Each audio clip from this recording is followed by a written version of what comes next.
और आज हम सॉल्व करने वाले हैं गेट 2014 में पूछा गया question strength of materials topic से।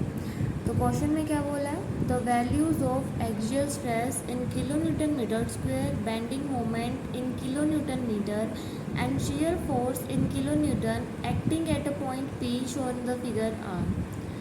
तो अपने पास में एक पॉइंट पी दे रखा है जहाँ पे क्या लग रहा है, एक्सियल फोर्स भी लग रहा है, बेंडिंग मोमेंट भी लग रहा है और shear फोर्स भी लग रहा है। तो हमें इस पॉइंट पे ये तीनों चीज़ें कैलकुलेट करके बतानी है और हमें 4 ऑप्शंस दे रखे हैं। तो चलिए इस क्वेश्चन को सॉल्व करते हैं।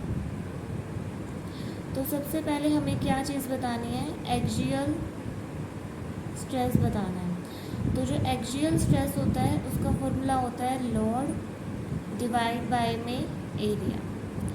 अब यहाँ पर कितना लोड लग रहा है, लोड कितना लग रहा है, पुली पे कितना लोड लग रहा है, 50 किलो न्यूटन का लोड लग रहा है। तो हम लोड की जगह लिखेंगे 50 किलो न्यूटन डिवाइड बाय में एरिया। अब इस केबल का जो एरिया, क्योंकि हमें पी पॉइंट पे फाइंड आउट करना है तो हम केबल का एरिया लेके चलेंगे। तो केबल का एरिया कितना है, 0.2 इंटू में 0.2। तो अपने पास में क्या निकल के आ जाएगा, ये निकल के आ जाएगा 1250 किलो न्यूटन पर मीटर स्क्वायर। तो अपने पास में एक्सियल स्ट्रेस निकल के आ चुका है। अब हम सेकंड देखेंगे। सेकंड क्या पूछा है, बेंडिंग मोमेंट पूछा है। तो बेंडिंग मोमेंट क्या होता है, फोर्स इनटू में डिस्टेंस होता है। फोर्स कितनी लग रही है, 50 किलो न्यूटन लग रही है। कितने डिस्टेंस पे लग रहा है, पी पॉइंट पे कैलकुलेट करेंगे।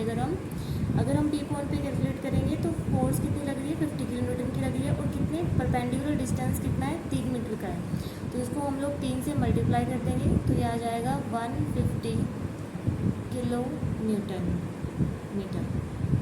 अब नेक्स्ट थर्ड थिंग हमें फाइंड आउट करनी है shear फोर्स। तो shear फोर्स बेसिकली क्या होती है, summation of all vertical forces either on the right side और द लेफ्ट साइड।